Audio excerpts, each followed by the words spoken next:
tujuannya adalah pendapatan per pembeli, gitu ya. Dalam artian pasti di sini juga ditawarin tadinya kita mau ngincer burgernya doang, pakai paketan, pakai kentang, pakai minum segala macam gitu ya. Yang tujuannya kita sebagai konsumen men-spend lebih banyak, spending lebih banyak gitu. Oke, kita mulai kali ya.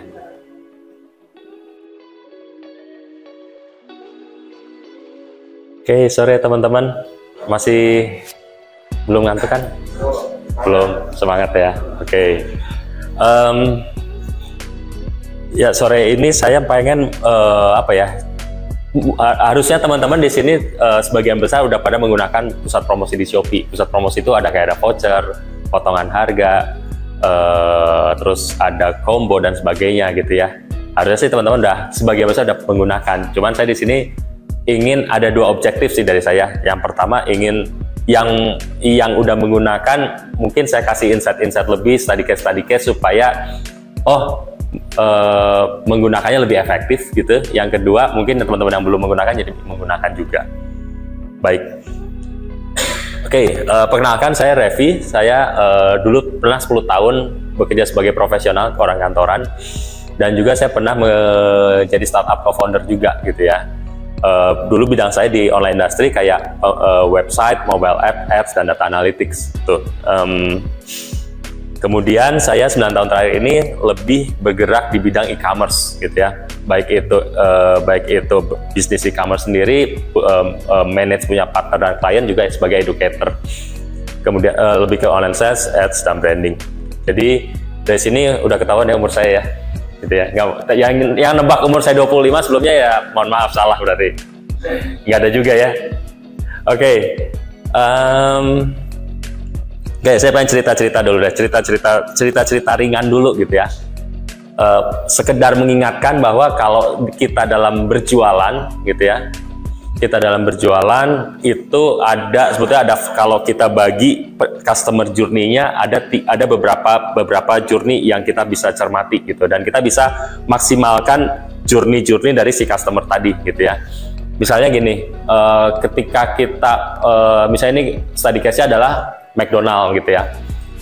McDonald pasang billboard luar biasa besar ini di salah satu jalan raya ibu kota gitu yang trafiknya lumayan rame gitu ya.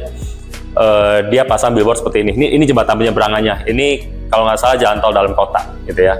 Pasti luar biasa ya secara budget marketingnya gitu. Ini jalanan sehari-harinya dilalui oleh ratusan ribu bahkan jutaan orang gitu ya. Kita kalau mau dihitung 30 hari berarti kita bisa hitung traffic dalam 30 hari itu ada berapa banyak gitu ya.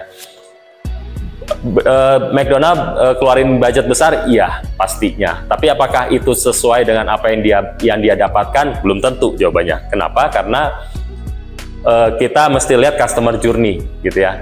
Mungkin kita sebagai konsumen atau calon konsumen McDonald melalui jalan ini kita lihat, wah, yang belum aware McDonald jualan apa jadi aware, wah jualan burger nih gitu kan. Tapi buat kita mungkin yang udah pernah ke McDonald, mungkin kita ingat lagi, oh iya bisa jadi nih malam ini kita makan McDonald misalnya seperti itu.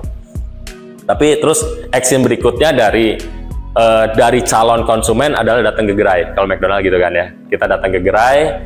Tapi ini balik lagi, kalau offline itu cenderung lebih enak karena yang datang ke gerai itu saya rasa 90%, 95% kalau itu McDonald ini ya, bukan di mall ya, McDonald bangunan sendiri, itu pasti jadi makan di sana ya kan. Karena udah datang misalnya udah bayar parkir, masa kita nggak jadi makan gitu ya. Tapi beda halnya kalau kita di online ya kan. Mungkin kita berdatangan traffic dengan iklan atau besok dengan ada affiliate dan sebagainya. Ketika orang datang ke toko kita mungkin belum tentu ceritanya semanis McDonald ya kan.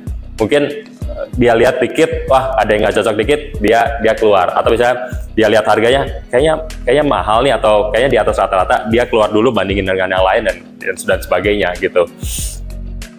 Nah oke, balik lagi ke cerita McDonald. Si customer datang ke McDonald, dia lihat gerainya. Kalau paling sial-sialnya kalau mejanya penuh, antriannya banyak, ya mungkin dia nggak jadi gitu ya. Tapi selama mejanya yang kosong, ada bersih gitu ya, udah dibersihin gitu ya, situasinya kondusif, pasti dia makan di sana. Kemudian yang berikutnya adalah dia kalau dulu datang ke kasir untuk membayar gitu ya. Nah, kalau sekarang ada McDonald ada alat gitu kan. Nah, kalau ini tujuannya berarti traffic kan ya. Tujuan dia pasang billboard segala macam. Kemudian dia datang ke gerai, itu sebenarnya tujuan dari dia adalah konversi. Gimana caranya supaya orang yang datang udah langsung pesen ke kasir gitu ya.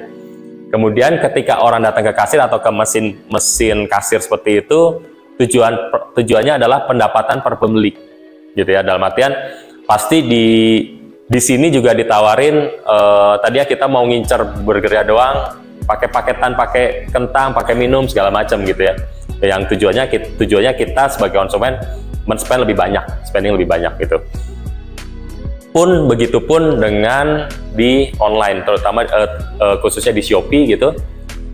Nanti juga kita ada beberapa tools yang bisa membuat pembeli membeli lebih banyak gitu ya, kira-kira kurang lebih seperti itu. Intermezzo, saya pernah dulu ketika saya jadi profesional, saya dulu pernah handle database nada sambung ringback tone satu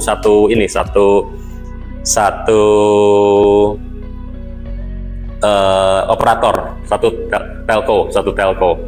Kemudian karena saya pegang database-nya, saya bisa lihat revenue kreator ringback tone tadi. Misalnya lagu ini sebulan tuh dapat berapa, di-download berapa kali dan sebagainya gitu. Tahu kan ya teman-teman ringback tone kan ya? Ya kalau kita telepon kita dengarkan ininya, musiknya atau apanya gitu. Ya.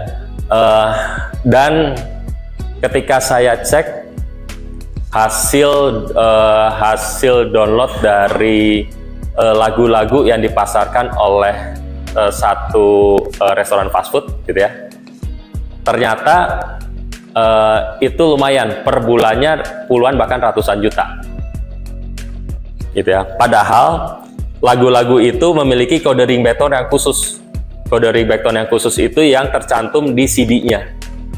Jadi kalau misalnya saya punya lagu gitu, saya pasti akan membedakan kode ringback tone saya ketika yang saya cantumkan di CD saya, misalnya di compact disc saya, sama kode ringback tone yang saya promokan misalnya di radio. Tujuannya supaya ketika didapat hasilnya saya tahu, oh ternyata yang didapat di radio lebih gede dibanding via album compact disc dan sebagainya gitu kan. Nah, itu puluhan bahkan ratusan juta itu yang tertera di compact disc. Berarti luar biasa ya. Maksudnya message saya di sini adalah di sini aja untuk menaikkan pendapatan berbeli bisa segitu gedenya impact-nya gitu ya. Bisa segitu besar impact-nya maksudnya. Jadi orang yang membeli ringback tone via kode itu pun itu kan orang yang harus udah pernah beli atau minimal lihat CD-nya kan. Ya, itu menghasilkan puluhan ratusan. Kita nggak kebayang belum hasil penjualan CD-nya dan sebagainya. Jadi, dan itu pun sebetulnya itu dua produk yang bertolak belakang antara makanan sama dia jual CD, ya kan? Itu dua hal yang bertolak belakang. Nah, message saya adalah nanti ketika kita bisa maksimalkan penjualan